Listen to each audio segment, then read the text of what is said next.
There we go. Remember to click the comments button so you can read people's comments. There you go. It's in the top right corner there. It should be. Okay. So yeah, the whole chemtrail thing is getting pretty crazy right now because there's so. I mean, the spraying has been incessant. It's been everywhere. So it's pretty cool that there's actually a politician that's going out and trying to do something about it. What's his name? Anyway, I'm gonna find it. Hold on. While we're waiting for people to connect. Okay. Join the chat. So what else have you been up to? I was just trying to join the chat. Actually, do I need to click the connect button because it comes up with a Google account then? What? Oh no, I'm in it now. People are already saying hi and good morning. Hi, Catherine. Hi, Adriana. Hi, Lynn. Hi, Michelle. Good morning. I can see everybody this time. I normally don't see the chat. There you go. Perfect. Hi, Patty. Hi, Michelle. Hi, folks. See, we were just talking about that. Look at that. New Hampshire becomes the first state to ban chemtrails. That was 1 week ago. Amazing. Isn't it, though? Of course, we never see chemtrails in the UK because we've got cloud all the time. So it's only on the occasional sunny day when the cloud disappears, you actually see all the chemtrails above that, effectively. Yeah.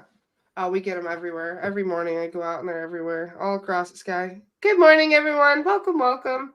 Hey, hi, folks. Andy and I were just having a little chit-chat about chemtrails and food and all those goodies. We were talking about diets, actually. And exercise, yeah, diets.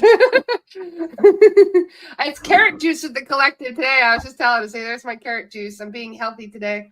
I've been drinking too much kombucha. I gotta lay off the kombucha. You're supposed to be drinking that every day.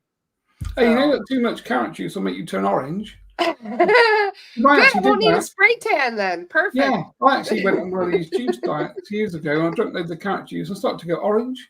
So kids used to call me like the orange man. Are you serious? It really made you go orange? I started to change. Yeah, Jane will tell you. I literally went orange. Yeah, because obviously there's a lot of beta carotene and stuff, isn't there? So. Wow, I did not know that. I've seen the blue people. There was this guy who drank too much. What is it called? The silver, colloidal silver, and it turned him into. It almost looked like an Andromeda, and he had blue skin. Yeah, that's what happens, isn't it? With too much colloidal silver. Yeah. But yeah, too much. If you start to turn up orange on these podcasts, we'll all know that you're still drinking too much orange juice, carrot juice. I'm trying to change it up right now. There's also turmeric in here. Patty's saying that her sister went on carrot juice, but she turned orange as well. That's so funny. So it is a thing, turns out. The thing is, with lots of. Thank you for the warning. That's so funny. But you probably end up with really good eyesight, Laura, because we've got a carrot juice. You'd be like a rabbit. Oh, I always joke I have rhino eyes. I can't see shit. I'm supposed to be wearing glasses, but so that's because you stare at that screen all day long. Exactly. I got square eyes now. You can't tell, but yeah, aside they're square. If you give it to the baby can turn orange. Oh my God, I can't believe you guys are telling me this for the first time. Nobody's ever warned me of this. You look jaundiced. Yeah, exactly. That's so funny. I've tried all these things. So I've tried carrot juice. I've tried urine therapy as well. That was interesting. I don't suppose you've ever tried that, have you? What is it? Urine therapy, where you drink your own wee. No. It makes your hair. If you girls want really good hair and nails, that is the thing to do because you get amazing hair and nails. It was Chen that talked you into that, wasn't it? I bet you that was a Chen thing because Chen comes up with some interesting advice. It was a Chen thing, actually. I think I read it. I read it somewhere. And of course, in India, a lot of the tribesmen do that. They basically, as part of their natural antibiotic, it's a feedback loop. So if you drink just a little bit of your urine, it puts back the excess that comes out. And of course, if you've got diseases and things, your body is supposed to work out, what's coming back in is then foreign, and obviously your blood cells attack it. So it's kind of supposed to be like a medicinal thing. But you end up with amazing nails.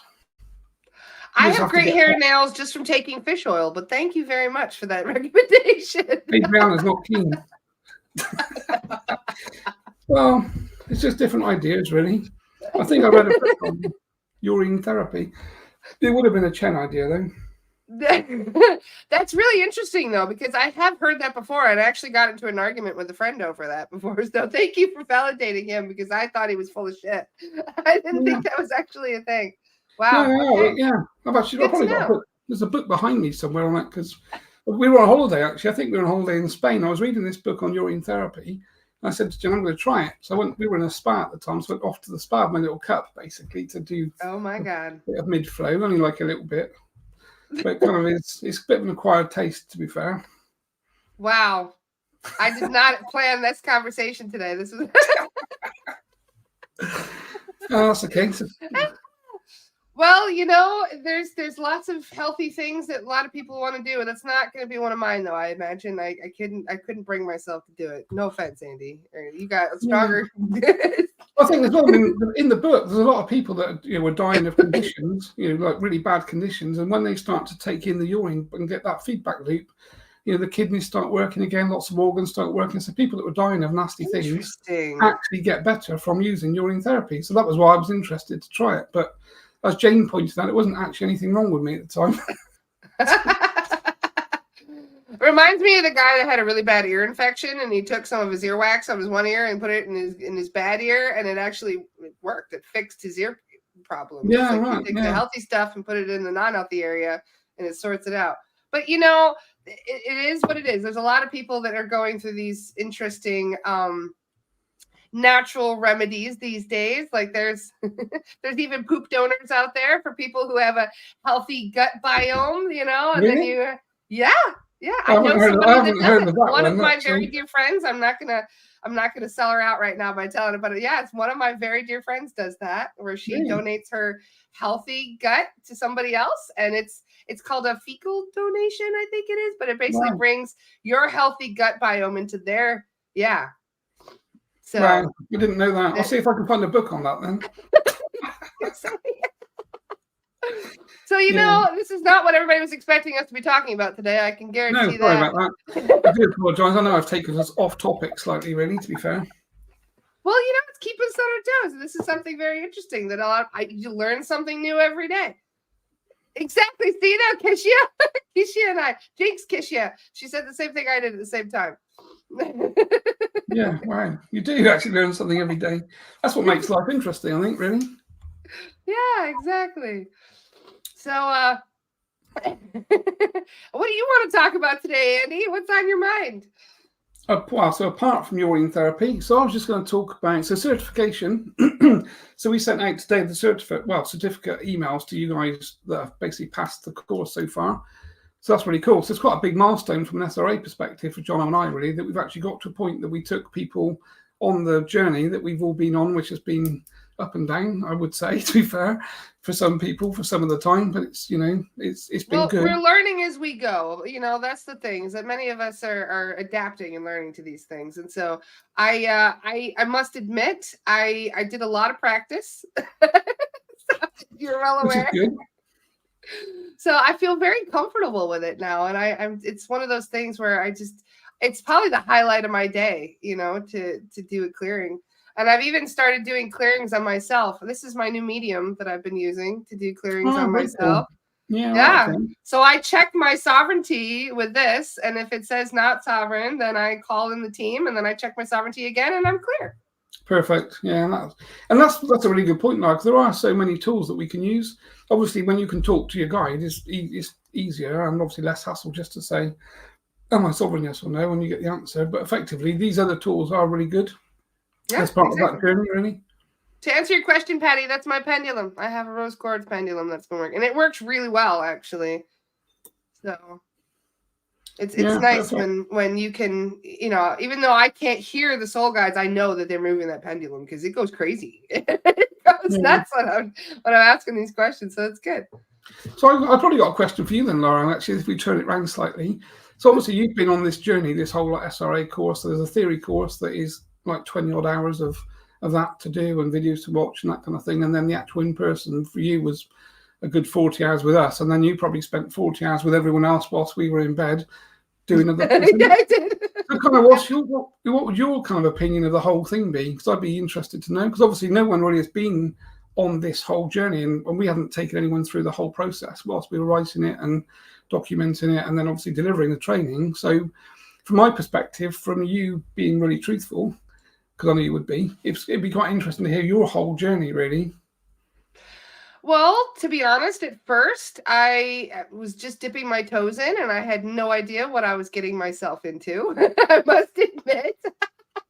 because this is, I mean, Please. it is intense, Andy. I gotta say, it's really intense, and also it's probably the most rewarding thing I've ever done, hands down. And I told you to this even in person. You know, I've had a crazy life where I have traveled around the world doing wild stuff, even hunting poachers, like quite literally out in the bush hunting poachers, and that had nothing to hold a candle to when it comes to dealing with demons and reptilians and all the crazy shit that we've got now. But it's fun too, because I've noticed that I've been dealing with this my whole life too. So it's like I now feel more empowered than I ever have before, because in the past it was almost like, it reminds me of what he said, you know, you're just ignorant children swimming in a pool of crocodiles. And I was just kind of being naive in the way I was conducting myself, not being aware of protection. I mean, even when I was doing my astral projection class, I talked about protection, but that was really only for when we were doing spiritual stuff, you know, when you're practicing astral projection. And so I must admit, this whole experience has taught me how to handle myself in ways that I never could before. I'm more in tune energetically. I can tell when I have an earthbound attached now. I'm like, oh, bam, I got one. I can feel it. If I have an entity that's messing with me, I can feel it. And not only me, but the people I'm talking to, people that haven't even taken SRI. All I have to do is say what I'm feeling, and they recognize it. One of my friends had a demon the other day, and she messaged me, and she was talking about her heart and not feeling right. And so I checked her, and sure enough, there was. And I checked her with the pendulum, you know, just to verify real quick. And she did. And so everything that she was going through, I was able to help her through. And it's all about empowerment, really. You know, we empower ourselves so we can help ourselves. But then we come to a point where we're so strong and able to recognize little tiny things that are arising. Whereas before, I mean, I could have had 5 demons and I would have had no clue. I would have just thought I had, you know, heart problems or something, heart palpitations, or, you know what I mean? I'd have gone to the doctor rather than actually going to somebody that could have helped me get rid of them. They would have just put me on drugs before, you know? And a lot of these feelings that I'm getting are reminding me of stuff that I've dealt with in the past. So to simplify it, I don't think I've ever felt this strong, this intuitive, and this well connected to myself and to energy and to other people than ever before. I mean, what it's done for my abilities is astronomical. It really is. So that's my, yeah. When people come on the training, we're talking about spirit release therapy. So just removing spiritual things is the general concept. But what you don't realize, and of course, this is what we were explaining on the course to you guys, is that you're not just going to be doing that. You're working on yourself really to start with for the first 2 or 3 days. And we're sort of bringing you to that point that you actually understand who you really are and your own energy structures and that kind of thing. And then we bring in obviously the clearing aspect. So hopefully by the end of it, which is what you're saying really, you're in a place that you actually know who you are probably for the first time in your life. And that I think is the great thing about this whole, you know, this whole SRA organization really, is that this is where we're taking people to the understanding. So we don't want people to be in fear. We don't want to talk about, you know, demonic entities being a problem and things, because they are easily cleared when you know what you're doing. And that's the key thing for me, really. It's about promoting the concept that with the right training and techniques, people stand in their power, and therefore there is no fear. So we don't want people in the group to be fearful. We don't want, you know, clients to be fearful. It's the opposite. We want people to know what it feels like to be clear. And when you are clear, you feel so different. You then, it's like a drug, isn't it? Because you want that feeling all of the time because you know what it's like. And as soon as you've had proper clarity and sovereignty, you don't want to go back to being, you know, feeling negative, intrusive thoughts, intrusive ideas, just, you know, pains in different parts of your body that you know aren't yours. All the things that go with attachments become something that you won't entertain once you know that you can clear them really quickly. Yeah, absolutely. And a lot of the stuff too in my life that weren't healthy, just recognizing certain areas and people, you know, and recognizing how I feel in those areas. And also, I hate to say it, but everything I've learned about portals too. Holy shit, Andy, portals are fucking everywhere. They really are. I mean, one of the things we've noticed whenever we do these checks is just where these portals are, because, you know, they bring stuff into your house. You don't recognize that. You know, we found one in a smoke detector. We found portals in the Wi-Fi. We found portals in the Wi-Fi boosters. We even found portals in my microwave that I don't even use for cooking. I use it for light and for exhaust. And there was a portal in front of it. And these things, I mean, they bring in these things to your house. It's like having an entity superhighway sometimes coming through. So it's not even just about removing these entities. It's also about removing their ability to come into your house too. Because I've noticed when you clear those portals, the energy lifts like you wouldn't believe in the house. So yeah, and of course, portals are in people as well. So lots of people, especially people that have been addicted to substance, done drugs, that kind of thing, which most people have. Because as teenagers, you try things, you experiment with things. So obviously, if you have attachments, those attachments will open portals in you that they can come and go from, and that kind of thing. And so everyone has things with them. It's just that most things are easy to clear when you ask the guides to clear it, which is again the key. And that's the whole I think that's the whole power of this kind of SRA course, the courses that we're teaching and doing, is that we're not claiming to be fantastic ourselves, because obviously it doesn't really involve us. We're facilitating the conversation and we facilitate the training with everybody, but it's the guides and the team in spirit that you can't see. They're actually the ones doing the work. And this is the key takeaway point, really, from my perspective and Jono's as well, is that we're just the front face, here on Earth, effectively in the body, but we're not really doing the work. The work is being done by the teams that we connect to behind the scenes. And we're doing the work. We're writing the reports, and we're scouting out the people, and we're sending emails, and we're answering questions. We're working our butts off too. But then again, they on the other side, they have this. Who knows how long it actually takes to remove somebody like a reptilian from somebody's etheric field? It seems instantaneous to us, because they're like, oh, remove it. And they're like, done. But on the other side, where time doesn't exist, who knows? They could have been wrestling with a reptilian for 12 hours. We don't know what they're doing with on the other side, Well, that's the thing, isn't it? Because they don't have the time. They don't have the time continuum, do they, to deal with? So, that was why, I got to the point with Chen. I would just say, right, this is what we're doing. This is how we're doing it. And I just give him the things to do and just keep working through a list without any regard to a timeline, because he's not working on my timeline, so my timeline's only for me, really. Yeah. And of course, that's the same with with you guys as practitioners, isn't it? Which we talked about in the course as well. That we want to get to a point whereby we disconnect therapist time against what they're doing.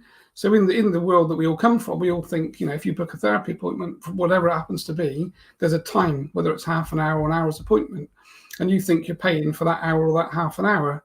But with this type of work, if the work can be done in 10 seconds. Then you've paid for 10 seconds, because it's about the output and the conclusion to the healing, not the time that's connected to it. So if we could make appointments every 10 seconds and you could work through thousands of people a day and they see the benefit, then the time doesn't actually make any difference. But most people are still connected to this world of, well, if I'm paying for an appointment and it's £45, that should give me like an hour or 30 minutes. That's how long I want. But actually, if it only takes the guide team 10 seconds to do the work, that's the only time you need. And this is this new way of thinking that we're trying to kind of get people to understand and promote with this type of work. We as the human people aren't doing that in a timeline. The work's happening by the guide team in a completely different time and space, and therefore there is no appointment time per se. It's when we hear back, yes, it's cleared. And when you go through that protocol, when you first saw it, it's quite a long list of things to have to do and talk about. But by the time you've run through it couple of thousand times, which obviously, I'm probably like 6,000 or 7,000 times of going through that list. You can do that very quickly, obviously. I love how detailed you've made the list too, because a lot of people automatically assume that all their problems are being caused by an entity or some kind of an earthbound or some kind of a portal. But we've also discovered that there's a lot of disassociated subpersonalities that can cause problems, thought forms that people manifest that can cause problems, and it's like there's so many different things that can all come together. It's almost like a perfect storm of mental health problems. And going through that whole long protocol is really a genius thing to do, because a lot of people, they just go through, they do check for earthbounds. There's a lot of people that do SRT similar work where they check for earthbounds, they'll check for entities, they'll check your chakras and stuff. But you're the only people that I know that have got a very, very long protocol of things that you generally go through to make sure that everything is going to be, cleared properly. Yeah, and the thing with that, Laurel, that obviously took 15 years, really. I was working with Terry for 15 years, more or less, basically, to do that. So when we first started, we did the things that normal SRT practitioners did. So we'd look for discarnate spirit, because spirit release therapy was always about discarnate spirit detaching, really. And then we do the chakra things. And of course, over that time, then we used to realize that entities were connected, and then that people had portals. So it was, how do we clear portals and close them? And the guide team, so Chen and his team, needed to learn all this stuff as well. So it wasn't kind of a very quick thing. It was, Terry and I were talking every week, for years, basically, to get to a point that we got this protocol with how to clear interdimensional parasites on people, and curses and cords and all the list that we see. Each one of those things took, a long time to work out how to identify it, and then how the guides needed to connect and clear it from that person. And that's the whole, that's why that protocol now is so good, really, because effectively, and it's not like exhaustive, so we're expecting to add to that. So as you guys start to do this work, of which the team's going to get bigger and bigger, you're going to come to me, other people are going to come to us and say, look, we found something new. And obviously, we already did, actually. You just haven't told me. Sorry, Andy. We've added Ancestral Karma to the list. And we've had Ancestral Karma has had a hit every single time we've done a clearing since we've added it. Perfect. And that's the great thing, that with this protocol, we can continue to grow it and augment it as we need to. Yeah. So we never wanted it to be you have to follow this protocol, and this is it, as a definitive list. We want to get to a point that different practitioners find different things. And if it's found often enough, as you just said, with that, we can say, okay, let's add that into the protocol, and whereabouts would that fit? Yeah. And of course, the guide team then need to be able to find it and obviously work out how to clear it from their perspective as well. And this is where we want SRA to be so different to all of the other mythologies that you talk about, because they're all fixed and they don't change. So, what happened 10 years ago is what they still do, whereas we want this to evolve as it needs to, really. Absolutely. And a couple people are asking some questions, so I just want to get to that. Allison, honey, I just shared a link for you. If you see it, it's a YouTube link. This one right here, it's the Dr. Terrence Palmer's YouTube. If you search Dr. Terrence Palmer into YouTube, you'll find a whole lot. I have been obsessively watching Terry's videos for months now. I've watched them all probably at least 3 times through, but you will learn so much from those videos. You really will. There is so much information on there. He's done tons and tons of lectures all about SRT. There are podcasts up there. There are interviews with people like Dr. Mishlove up there, and there's just wonderful conversations. So that's a great place to start, is just looking at Dr. Terrence Palmer's website and also his YouTube channel, because he's got both that are still up there. Even though he passed away, was it 2 years ago now? Yeah, 2 years ago. Yeah, basically, well, New Year's Eve. Yeah. And somebody else had another question. Do you work alongside the person's own guides of the clearing, or do they just step aside more or less? I think they work with our guides, but they tend to step aside. So Chen and his team, and obviously the practitioners' guides, are effectively running the show from that perspective. But obviously they're working hand in hand with the client's guide, because the client's guide will know that person has all of those problems and attachments, but obviously they're not stepping in to clear and to work to clear those things, because their main role is to obviously take that person on their spiritual path or their life journey. They're not really there to keep them clear. And this is the thing that's always, it's not really bugged me, but always had a bit of a problem with it, that guides know people have problems, but they don't step in to help. And Chen's the same. Quite often I've had loads of problems, a lot of bad problems, and he's never stepped in and done it on his own accord. It's only when I'm violating free will if they do. Well, yeah. But, when I've sort of tried to make, like you did the shields up on that course, you said, rather than do the meditation for protection, I'm just going to do shields up, and that's kind of me done, which was a really cool idea, to be fair. But it didn't work as well. No, it doesn't. That's the thing, because you're going to have to go through a bit of a process to do that. So even though your intention is to be protected using, a visual image or a word, it's not the same as working through the proper way that we do things from a kind of meditation or a thought process. Yes, absolutely. Patty just mentioned, well, I think our guides should help. It is true, Patty, that our guides are not properly equipped sometimes to deal with these things. Each guide has their own gifts, their own abilities, they're you know what I mean? They're the things that they're naturally good at. Like, you'll have a guide who will come in to help you with a certain thing, and then you'll have another guide that'll help you with a certain thing. Most people don't just have one guide. but our guides can actually be pushed back by these entities quite a bit. Like these entities can be quite formidable. And it's kind of like our soul guides. This is one of the things that blew my mind. Our soul guides get attacked too. So it's not just us that's getting attacked. It's our guardians, our protectors are dealing with these things too. And a lot of times these soul guides can actually be unable to get rid of these attachments. Even if you asked them to, they still struggle. So this is one of the reasons why Chen's team is so important, because it's so big. There are so many spirit guides on that team, not just spirit guides, but ETs and high vibration angels, archangels, and all kinds of very formidable beings are on Chen's team now. So I hate to say it, but the real reason that we're so effective, I think, is because we have such a big posse on the other side. They roll into town. They're like, no, you got to get out of Dodge right now.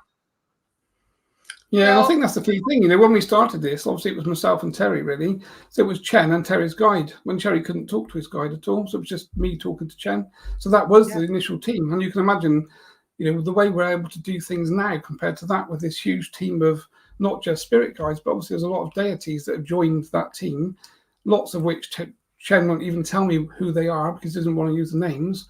But we can assume that there's some pretty big energies, basically, that are part of this team, which is why this whole thing is growing so fast. And also, of course, why it's so successful, because, as you say, you're not just dealing with a couple of spirit guides now that are quite powerful. You're dealing with a big team of guides that are powerful. But on top of that, you have all of the ET energies that are here to help and help clear.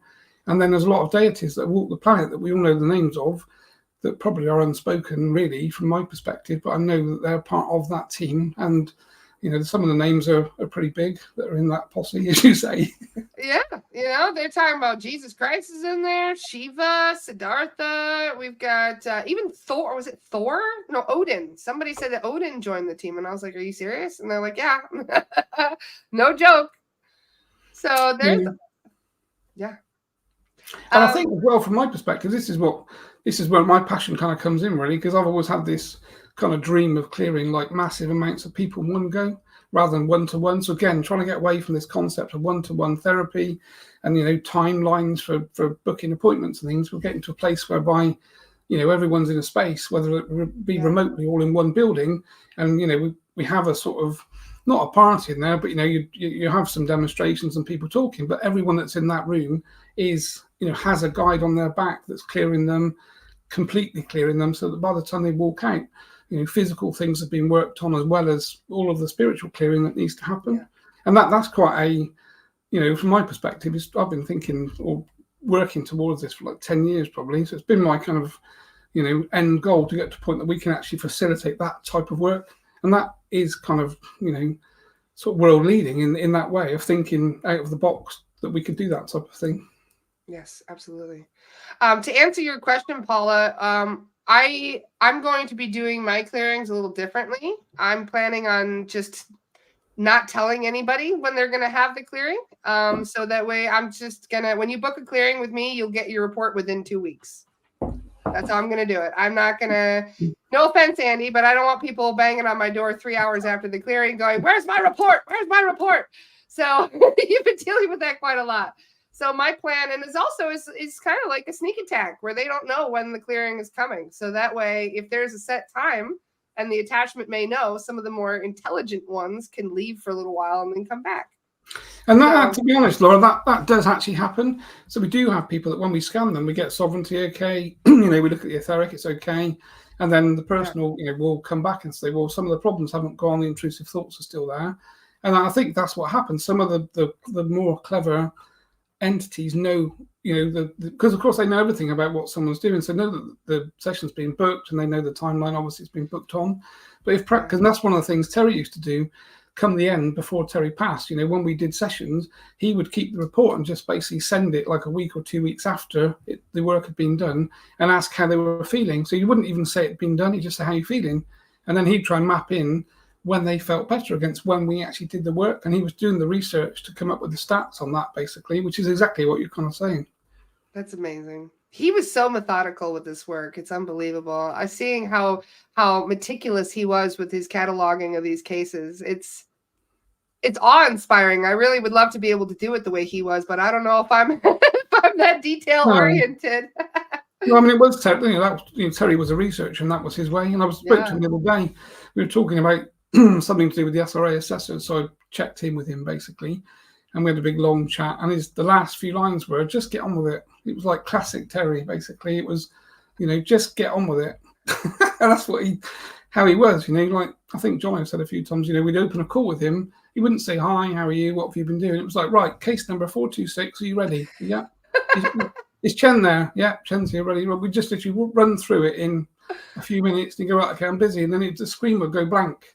You'd be, "Bye, Terry." Because that was just his way. That's dedication right there. There's a man on a mission. That's beautiful. And he's on the same mission in spirit, basically. So, it's there's a lot of things I think that are gonna come out of this whole SRA organization that we haven't even really thought about yet. So, I know the whole thing around research, working in prisons, working with PTSD and soldiers, and people that have been, because we get so many appointments now for people that have been to war and done tours of Afghanistan. They're coming back just with loads of attachments and entities and things that obviously are connected. And these poor guys are suffering really badly, and women obviously. But it's an area that hasn't even been looked at really from our perspective, that I think we could walk into from a research perspective, and it'd be really interesting to connect to groups of soldiers and people that have come back from war zones and actually see what's with them and if we can actually make a big difference. That's honestly one of my main goals. I know that many of you guys want clearings, and that is going to be one of my focuses at first, is just helping the community clear themselves and stay cleared. But this is also why we really want to get into the self-empowerment thing, where people are clearing themselves, where they don't have to rely on us to do it, where they can go out and do it themselves, and they can call in their own guides and verify their sovereignty and stuff. Because there are other areas that I am much more interested in working. No offense, you guys, but I want to help veterans. I want to help addicts. I want to help homeless people. I want to help people that are in mental health facilities, people who are in prisons. That's my main goal. Like, I really do want to help people who, I want to save the people that have been bitten the hardest by these entities, where their entire lives have almost been flushed down the fucking toilet because of these attachments. And they can't really help themselves. They're not really in a position to help themselves because they don't know what they're dealing with. They're completely ignorant about what's happening to them and what's, it's like a lot of them almost get like brainwashed into thinking that they're terrible people when they're actually not terrible at all. They just have these intrusive thoughts coming in all the time by these negative entities. And there's so many people who really need to relearn that they're good people. And those are the ones that, that take their lives because they feel that there's nothing left for them here, that there's no hope for them. And a lot of veterans are like that. So many of my veteran friends came back broken, and it's just heartbreaking. It really is, just to see how much of a different person they've become. And they went over there thinking they were saving people. They went over there thinking they were helping a situation, when instead they were just used as pawns and puppets. And it's just, sorry, pardon my rant, but this is why I'm so passionate about this and why I feel so excited about this work, because it's not really just about helping this community. It's about helping everybody. Well, that's, I think, a good point, Laura. I mean, that is the whole point, is that you're talking about every single person that you see walking around needs this type of work. Yeah. And I think the more we understand that we live in this multidimensional universe and all these entities and things around us all the time, it changes the way you think about things. And I think if we can get the information out to more and more people and more families are helped, then more people become interested to work and become practitioners. And the whole thing gets bigger, to the point that if everyone understands that there are entities around us all the time, and some of them are good and some of them are bad, and they can affect us if we allow them to, and the protection methods are simple.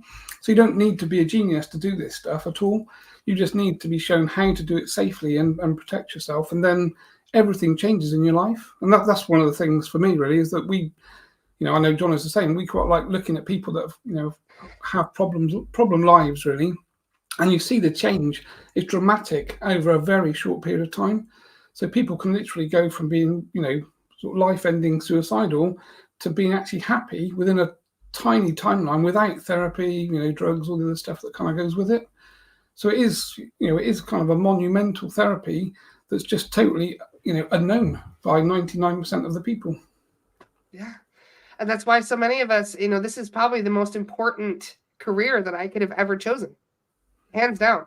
And just to summarize all of that into how blessed I feel doing this work, it really is the most empowering job I think I could have ever chosen for myself. Just to know, one, how I can protect myself, and two, how I can protect the people around me. And so many of them, you'd be amazed how many muggles have come to me for help. Even my mom, who is she's not open-minded really about this stuff at all generally. She was texting me while she was on holiday going, "Can you please check me? Can you please check me?" It's like even they can see the results. They don't have to know how it works. They don't have to know what's going on, but they can feel the difference after clearing immediately. And she's like, "I haven't felt that good in years." Yeah.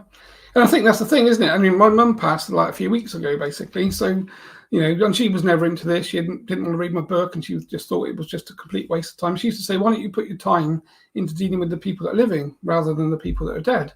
And I'd laugh, just think, "Yeah, okay, Mum." So we've always had this thing. So, of course, on her deathbed, I said, "Well, it won't be long now, Mum, before you actually get to find out." I said, "So I'll leave the door open for a chat when you're on the other side." So anyway, of course, she passed, and then like a week went by, nothing happened. And then we were sat downstairs one night, and I heard this voice, "Andrew, it's your mother," sort of thing. I was like, "Oh, hello, Mum. That's about a week, probably about right." And so we had quite a big, long chat. And of course, it was quite interesting because, she said, "I can't believe it. I can't believe the things that you're doing. And we had no idea that you've been doing this for years and the impact it's having on people." And she was, it's quite humbled, really, by the fact that she didn't pay any interest at all into any of this type of thing. And now she's on the other side. You can actually see entities, and they obviously can see all of the energy around people and what's attached and what's changing in people's lives and things. And, it was quite sort of awe-inspiring for me, really, to actually have the sort of clarification from your own parent that, and my dad did the same when he passed. He came back and said, "It seems you were right." And I said, "I told you I was right. And you've been doing it a long time. I wouldn't be doing this and putting all my whole life and time into this if I didn't think it was for the greater good of myself and everybody else that you can help, really." So it was quite a nice thing to kind of get that clarification. That's funny because the other day my mom didn't believe me when I said, "I'm talking to Siddhartha. I got to have a conversation with Buddha." And she's like, "Oh yeah." So I was like, "Well, you'll believe me when you're dead. It's fine." Yeah, and I think that's the thing, isn't it? When I was talking to my dad now, but you will. I will. was chatting to my dad a little while back, and he was talking about it. He said to me, actually, "Chen's not who you think he is." I said, "Well, I'm pretty sure." Don't tell us that, Andy. You're gonna have us sitting on the edge of our seats waiting. He wouldn't actually tell me who Chen was, but he said, "What he's telling you isn't quite the whole picture, but obviously there's a good reason why you're not getting that information," which I thought was quite interesting.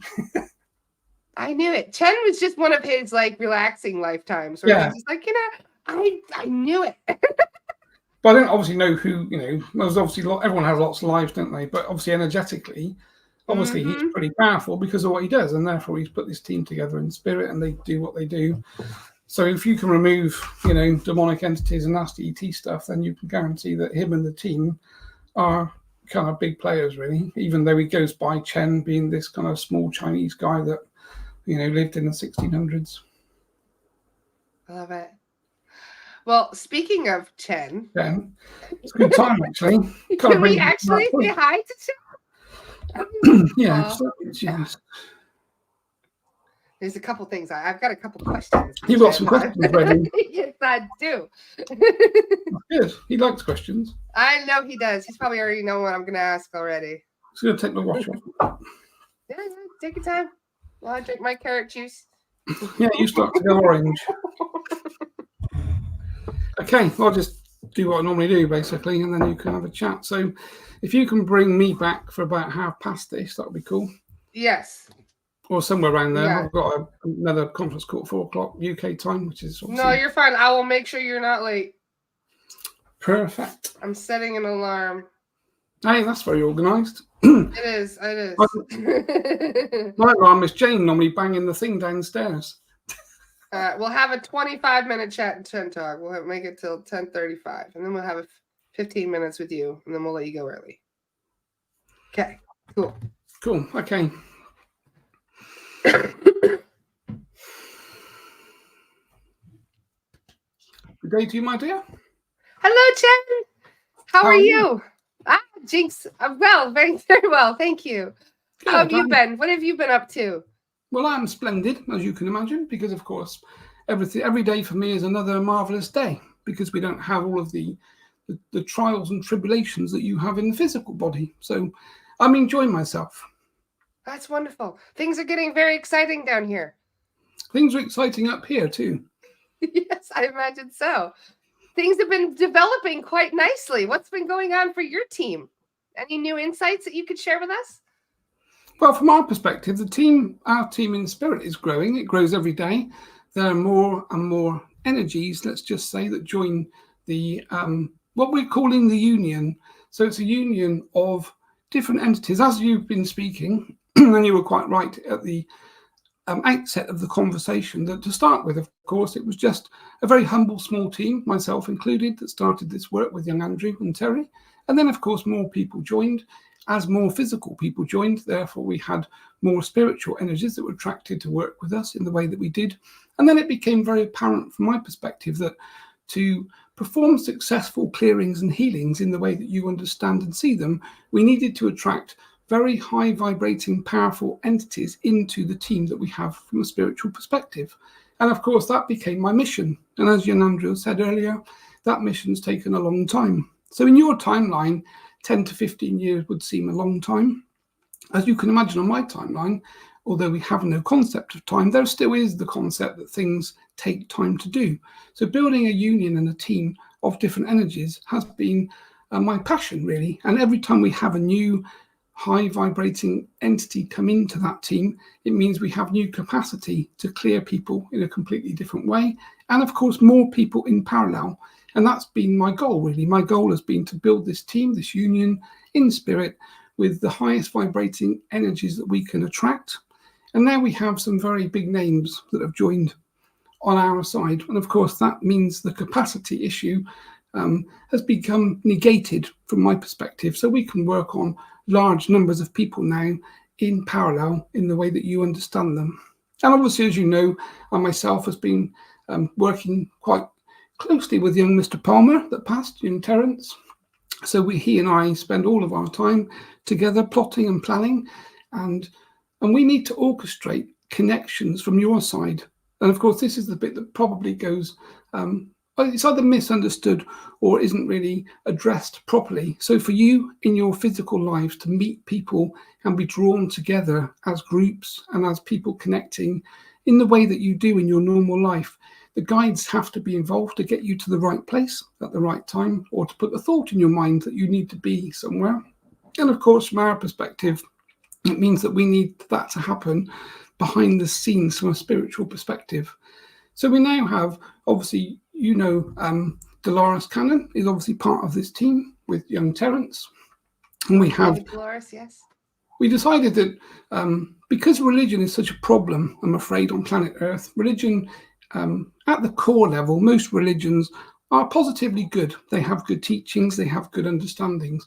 But of course, over time, they've been corrupted by the people that run the religions for their own good. And this is just a human character. It's part of your genetic makeup to a certain degree, and it's certainly part of your augmented consciousness. So when you put groups of people together, regardless of how small, you always have someone that wants to be the leader, and then you always have a hierarchy that develops just generally by default. So this is part of the human condition, the human way. So of course, we've got to a point where we realize that to basically work in the way that we do from a clearing perspective, clearing people and helping people address negativity, we needed to cross all religions because different religions have different quantifiers, and we wanted to remove the quantifying boundary from religion to religion. And it was a thought that young Terence had, actually. He said, well, why don't we just get every deity that everyone on earth knows from every religion together, and we bring them into the team so that every single religion is covered, so that every deity, if you're Christian, you would know of Jesus Christ, the energy, the Christ consciousness.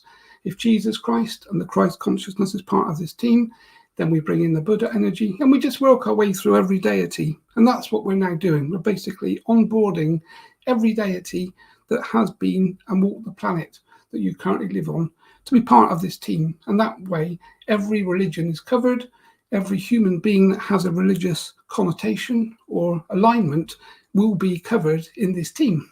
So it's a huge undertaking from our perspective, but we're making huge success. Wonderful. So I must ask, while we're organizing and growing, is the other side doing the same thing? Of course. I could feel that. Yes. Yes. So you might notice, obviously, this is what tends to happen. So when the Spirit Release Academy, the concept and thought was put together by Andrew and Jono, obviously a long timeline has gone on as to how to train people in a safe way. Because one of the problems when you start to work against the negative aspect, of course, is that you get challenged and you get targeted by the negative aspect. So people working on their own as practitioners will struggle to have sufficient success, and of course their own personal lives will be quite detrimentally affected, and that of their families. So we needed to find a way to bring together a group of people in big teams, big numbers, that have basically safe practitioner or a safe way to practice as a practitioner, and also a level of protection from behind the scenes that comes with belonging to that organization. And that's what we've been working on from our perspective. And I think it's been quite interesting because, of course, you, my dear, can tell me that since the outset of you signing or sending an email to say that you would like to join the course that we've been teaching, I'm sure part of your life has been quite difficult because suddenly and very quickly, most people were not attacked, but they were identified by the negative aspect, and therefore they receive additional attention, let's just say. Well, everything happens for a reason. I wouldn't be able to do this work if I hadn't been dealing with some of the repercussions of those attacks. So that by doing that, they actually freed me up to do this work even more. So it's funny how these things, tend to play into our hands, even if it doesn't seem to be the case. Yes, and of course that's the beauty of your life in a way, that you don't know your life path from a physical human perspective. So some things that you're involved in and groups of people you're involved in or connected with, many of those will have negative attachment or energies connecting behind the scenes that are orchestrating negative things for you to experience in your life. So yes. People are being attacked, people are normally the people the closest to you in your family, especially your parents, will be the first people that will have attachments that will try to cause turmoil and chaos in your life.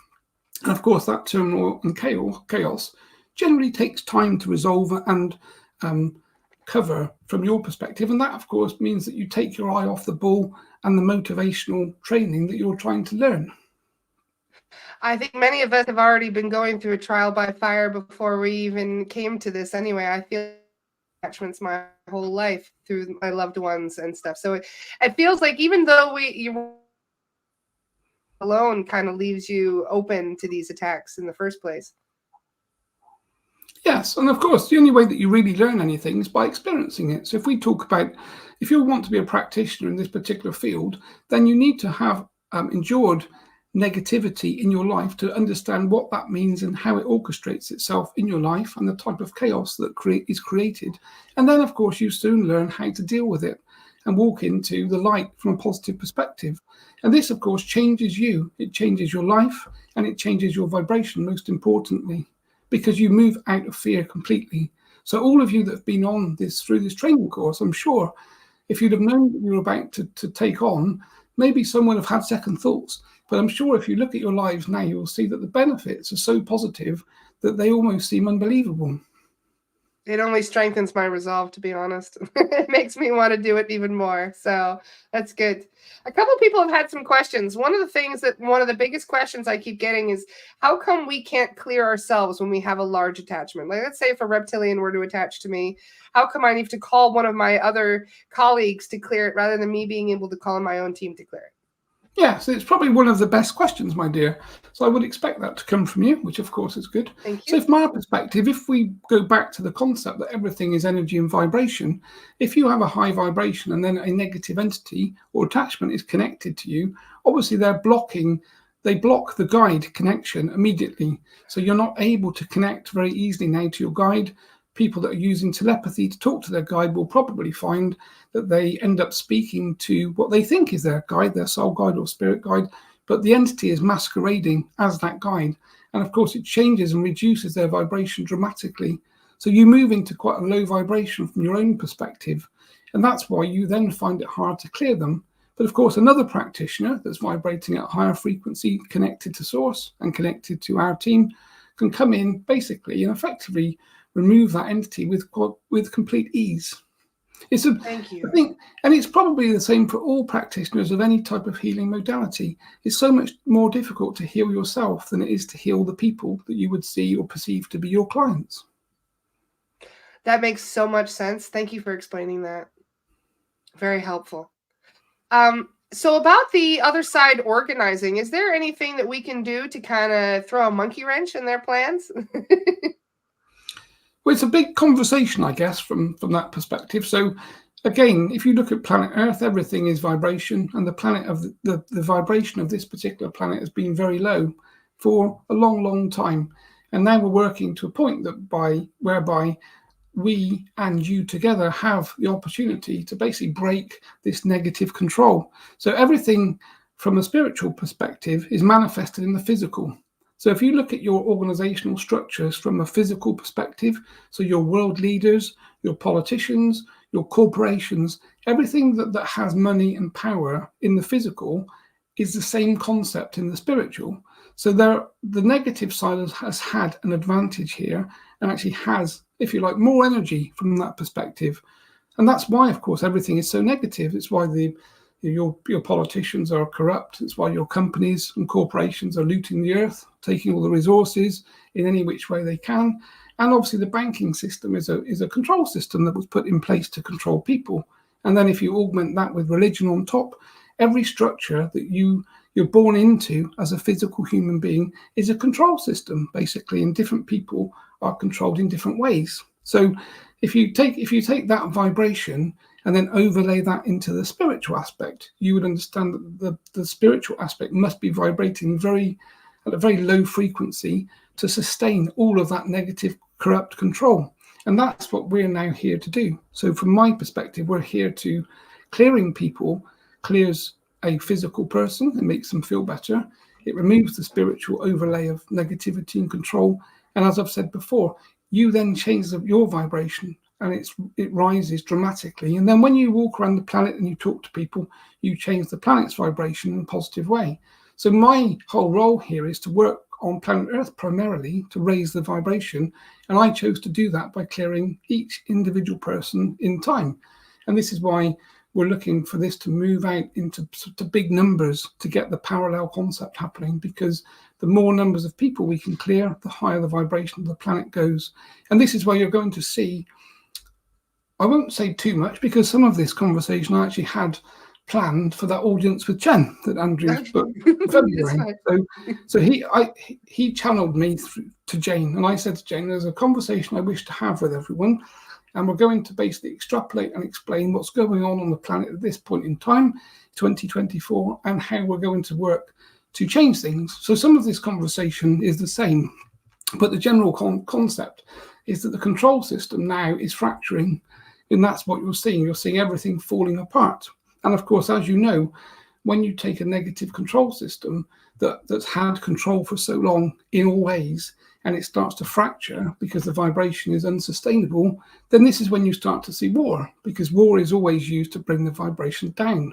So every government across the world, if you go back to Roman times and before medieval times, every organization has used war to create pain and suffering and basically negativity and fear. And of course, fear, as we know, reduces vibration. So as soon as you start to see wars breaking out around the world, you know that the control system is starting to panic, because this is their go-to method to reduce the vibration through fear, which is why, of course, you have to sidestep the images that you see on the television and the media narrative, because this is all designed to create levels of fear in people to hold that vibration low, because it is changing dramatically. And we, from a light perspective, a high vibrating perspective, working with integrity and truth, are making huge inroads now to the planet's vibration. And there's going to be a reckoning of sorts coming. That's the best thing you could have said, Chen. That's gonna hold our candle a little higher for a while. Thank you very much. We needed to hear that, just to give us that hope to keep going. Thank you very much. Yeah. And of course, it's like everything. All of you are living your human lives. You have families, you have children, you have people that you love and you care for. And of course, what you need to think about is, if you think about the bigger picture, even though that's difficult to do from a human perspective, watching layers of negativity on the media is the biggest problem for most people now on this planet, because it's how they change your vibrations so fast. If you see an image of a small child with limbs missing, let's say in a war zone, that creates pity, it creates sorrow. The heart chakra, your heart chakra will close immediately, and you'll go into a low vibrating state of either anger primarily or fear, because you'll be fearful for your own families and children. So removing the imagery is the biggest takeaway point from my perspective, because it's the thing that changes the most. If you read about a child that's been through a terrible situation, that's lost limbs in a war zone, it doesn't have the same effect as an image. So imagery is where the control system is closing in. And this is what you're seeing with all of your social channels. You're seeing the control system taking control of all of the social media channels, because that's where the imagery is used the best. Yeah, that's very true. So when it comes to the shift, last time, I believe maybe 2 times ago we spoke, you said we were about 25% through the shift. Can you give us has it gone any further from that? So we're probably up to 30 or 35% now. So from my perspective, obviously, I know I talked before about different entities becoming observed.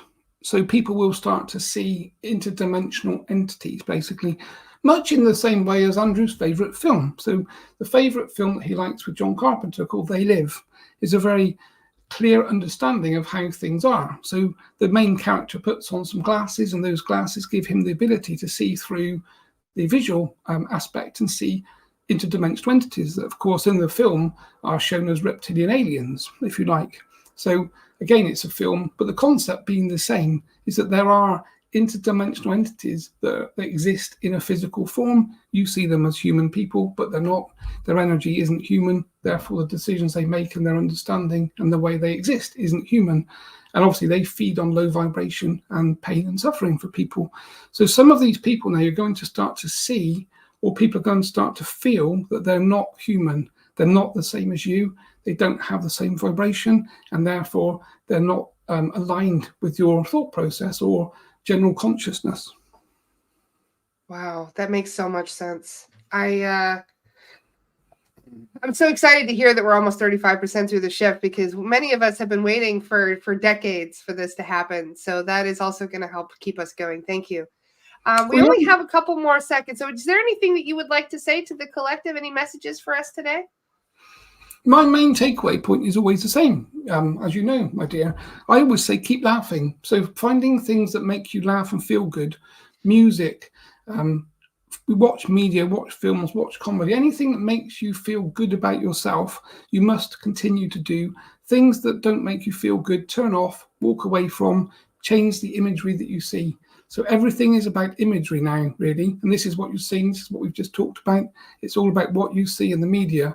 So start to walk away and turn off all negative imagery. So if you're part of different social media channels that show negative pictures, remove yourself from those groups and those things, and start to find your way to the positive people that make you feel good. And this is what we try and do here. We try and speak to you in a positive way with positive messagery. We could talk about all of the negative things that are happening on the planet and all the things that are terrible, but you're not going to come away from the conversation very motivated and inspired to continue your day. So my job is basically here to broadcast the positive aspects, and there is much more positivity than you can possibly realize. And this team that we're working with in spirit is enormous. The energy is huge. It's never really been seen before. And as though it may seem quite a statement, the things that we will do together will be written about in history in time to come. Wow. Thank you so much, Chen. That is a very powerful thing. And many of us are very excited about the future. So thank you for giving us something to look forward to rather than all this doom and gloom that we've been seeing.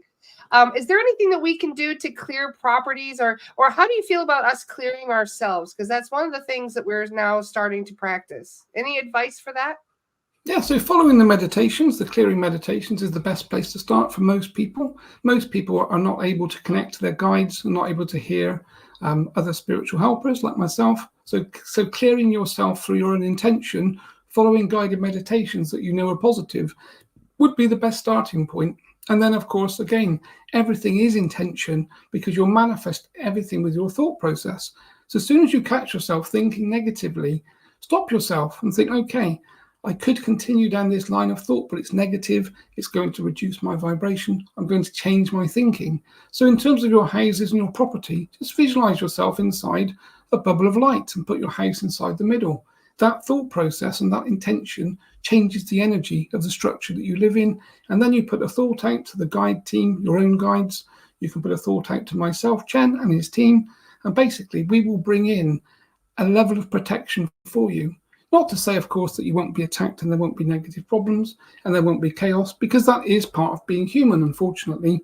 But the vibration will start to change and you will start to change. And this is the core concept.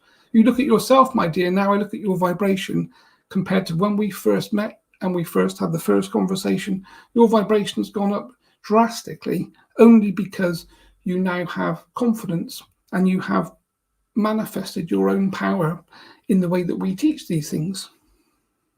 Yes, and I can feel it too. That's definitely one of my biggest things I'm so grateful for. Thank you for empowering not just me, but everybody else that's listening to us. And Okay. this also works for businesses too, if we to extend that. Yeah. Yes, everything. So everything from your bank account to your business. Andrew obviously runs these meditation classes, these spiritual protection meditation classes that we worked on together and came up with the format for. And that process is supposed to be a very quick, I can't remember how many weeks now that he runs them, but it's supposed to be a 6 or 7 week period of time that you take someone from knowing nothing at all really.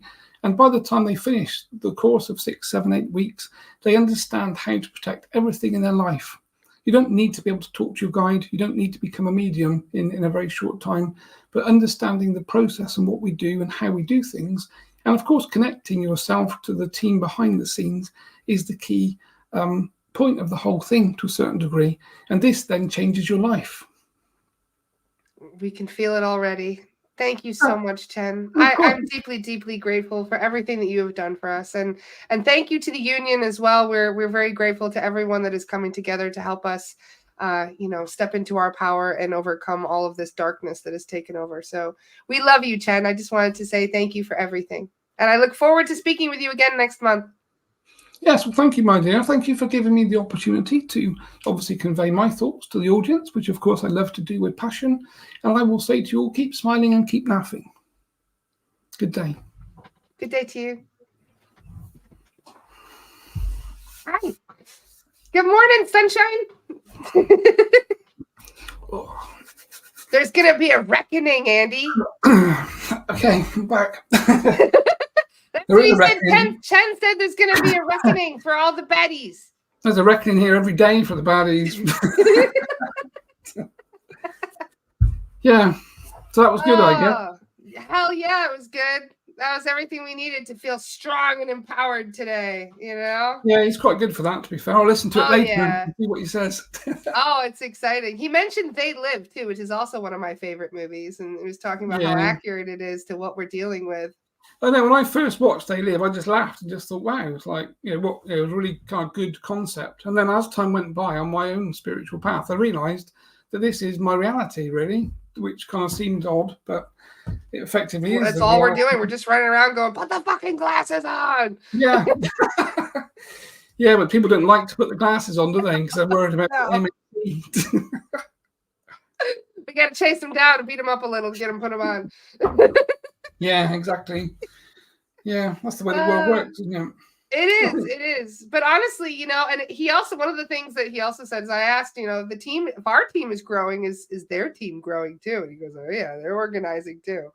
Yeah. Well, yeah, I mean, obviously both things happen together, don't they? So, I think it'll be interesting when we all do eventually pass to see who and what we've been working with, because I think it's probably going to be quite a different story to what we perceive, as to what's going on, really.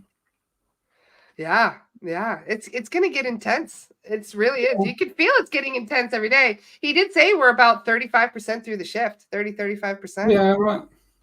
Yeah, and I think things are going to start to get interesting, really, from It's over the going next. up 10% in 6 months. Yeah, right. But I mean, obviously, when you look at the world stage, that's what you see. Everything's a theatre, isn't it? So what we're watching is, this continual threat of nuclear war and World War III and all the other shit they talk about that we know they'll never do because, everyone keeps saying to me, what's Chen's opinion on the financial stuff? I said, well, look, all the elites have all the money, so they're not going to crash the financial system so that there isn't one because they'd lose all the money, wouldn't they? So Exactly. there's always going to be a financial system of sorts because they've got all the money, and of course they're not going to hand it over to anybody else apart from What they collecting say, the way. death and taxes. Yeah, yeah. Or Well, at it is least literally. is the norm. Yeah. Yeah, I mean, obviously, we probably as a collective can start to orchestrate, using money or finance in a completely different way, which was the whole concept of the Bitcoin stuff, wasn't it? There was a decentralized money platform that wasn't controlled by the banking system. So, that thought and that consciousness has come in and people have actually made that happen.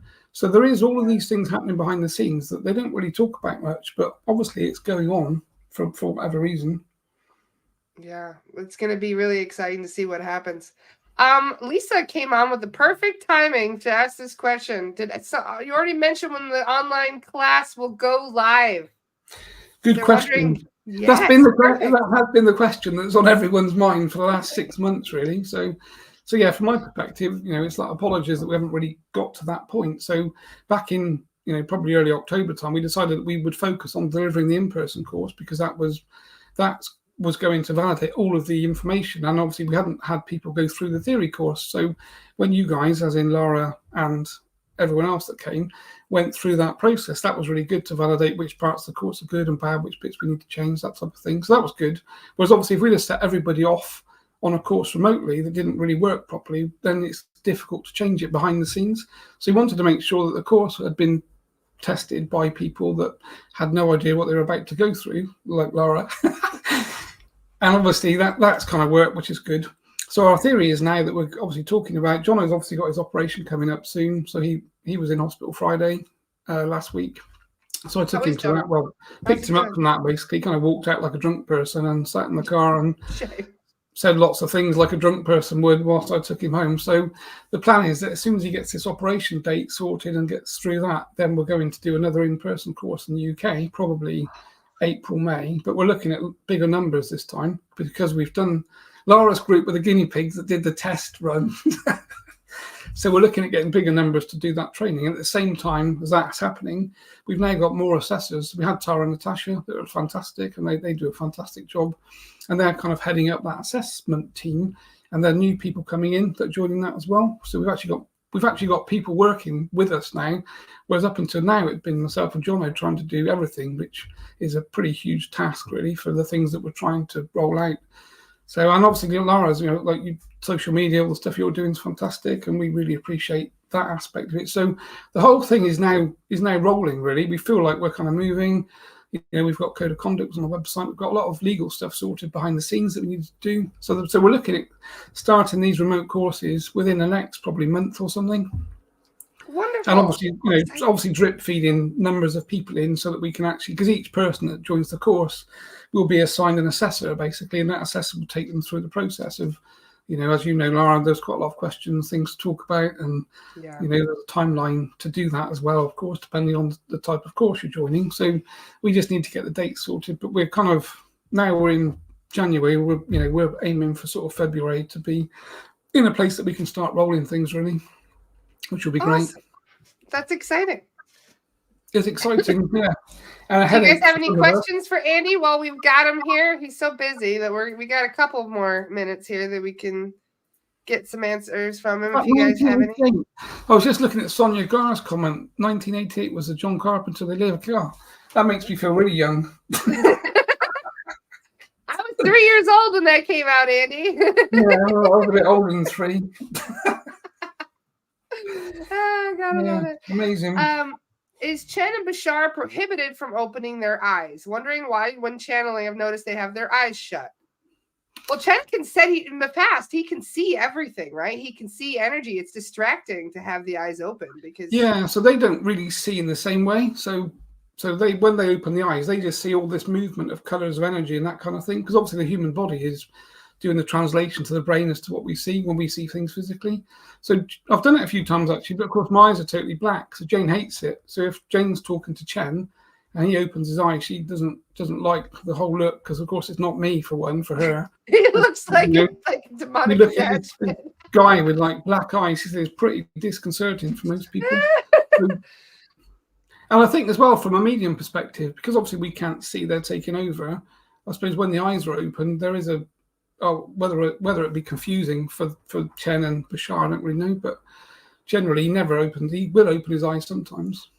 In fact, we went to a concert years ago. I think it was New Year's Eve or something.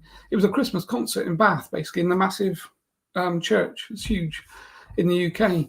And I wasn't really very interested because it was Jane's thing. So I wasn't really paying much attention to the choir and all that stuff.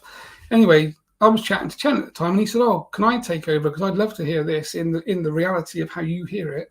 So I, without telling Jane, I said, "Yeah, fine." So he just came in, basically. And the next thing, he starts clapping. And of course, Jane just stares at me and said, "I could not believe you didn't tell me Chen was coming." And he's busy clapping and he was getting really into this whole choir thing. So of course he could hear all that, but he said what actually motivated him the most was seeing the energy. The energy was so high. He said he got carried along with all the emotion of people, and it was very high vibrating, and he got quite sort of taken back by it. But Jane was not impressed, basically. We're gonna have to take Chen to one of those Southern gospel churches so he can really get the energy there, and they're so I mean, so they can hear stuff and they can see things, just not in the way that we do. And I guess that's why they keep their eyes closed when they channel, because I suppose it's less distracting for them, probably. Because it wouldn't really matter to me. I don't really care what he does. That is fascinating. Thank you for answering that, because that was a very fun question. It was a really good question, actually. Yeah, that's a cool one. Awesome. So I know you have to run in a minute. Is there any questions for Andy? Any final questions before Andy has to run off and do another Chen talk today? Somebody else gets to talk to Chen next. Somebody else, yeah, exactly. That's my day, really. Spend more of my day with Chen taking over than me. Abby says, "I have a clearing with Chen and Andy for my whole family in February. Things in our home have been even more off balance since the appointment was booked. I feel like the entities know it's coming. Is there anything I could do in the meantime to help balance the energy and to help support the clearing and balance the energy in our home? Thank you." Yeah, it's a really good point. And that's what we were talking about earlier. I think they do know, because, of course, when you use your intention to book an appointment, then the things they know you did that. They know that's happened. And quite often people would book with us and then cancel, and then they book again, then they cancel again. So the entities basically are trying to stop the whole thing happening. But obviously from a looking after yourself or balancing perspective, again, it's just doing the protection meditations, putting the thought out to Chen and his team, can you protect me and my family or the house? Or because again, I'm not doing it, we're not doing it physically, myself and Lara. The guides are the ones that are doing this work. So it's them you need to be putting the thought out to say, "Chen, I know you can hear me," even though he can't reply probably to you, or you wouldn't hear him. But you can just put the thought out to say, "I know you guys are there, you're listening. Can you protect me and myself and the family, or can you help clear us?" So again, it's just using that intention really to connect to them, and they will jump into action in some way or another. And they're archangels too. You can call in like Archangel Michael and stuff too. There are a lot of guides and beings out there that's what they do, is they clear these things. So you can call out to them and ask for help. And even Siddhartha has said that, like, call me if you need to, and he'll bring his team with him too. It's like, yeah. Well, that's the thing, isn't it? I mean, they've all got like an entourage, haven't they, that are with them. I mean, in the same way that, when you turn up at someone's house with your family, your children, grandchildren, everyone comes in together. So everyone goes to things in groups, and in spirit they do the same. It's not just one solitary guy trying to do things on his own, which is, I mean, obviously that's how it used to be for Chen, really. But now there's these massive groups of people that are huge, and they have a lot of energy and a lot of entities with them that they can engage to do things. Because one of the things, another thing as a side note is like the psychic surgery aspect. John and I demoed that at the in-person course, but again, the next time I was going to try and demo it without me touching anybody. Someone's just going to sit next to the person without touching them at all and get that person to feel the same things that Leanne felt when I had my hands on her and Chen was in working, just I could be sat there drinking coffee, and the same thing can happen.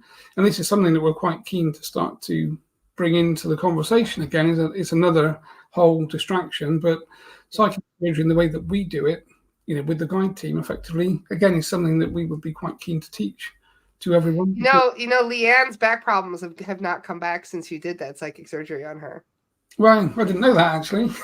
Well, that's good. Yeah, perfect. Yeah, that's what I mean. So a lot of these, I was dealing with issues for a long time, and Jono's psychic surgery on me, they went away like that. Yeah.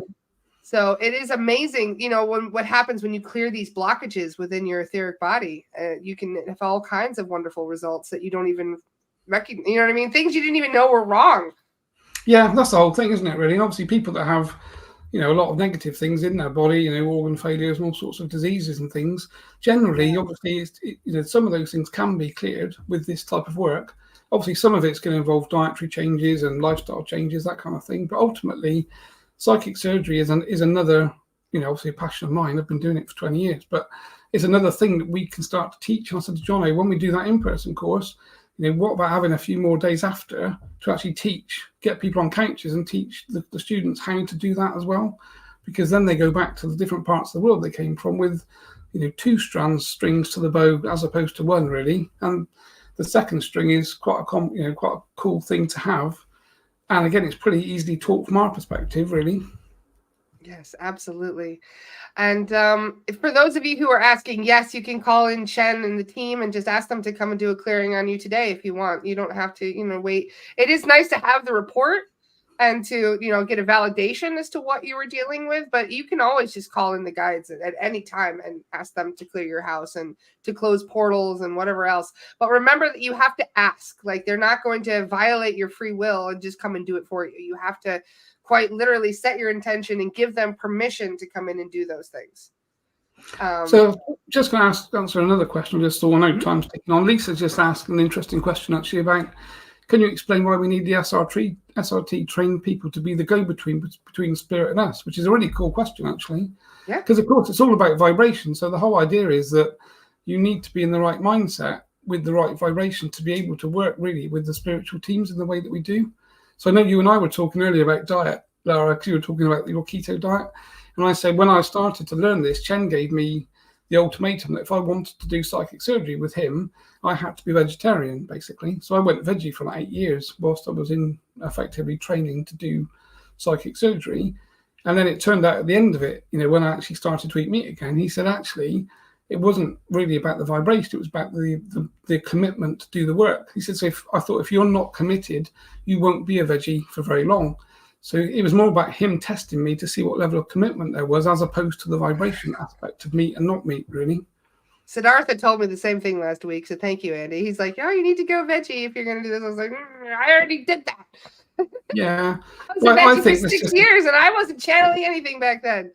No, I think it's a bit of a test to see what the level of commitment is. That was what happened to me anyway. And of course, I eat meat now because I just do better with meat. I don't eat massive amounts, but I do eat meat and fit because I feel better when I do. So same. Yep.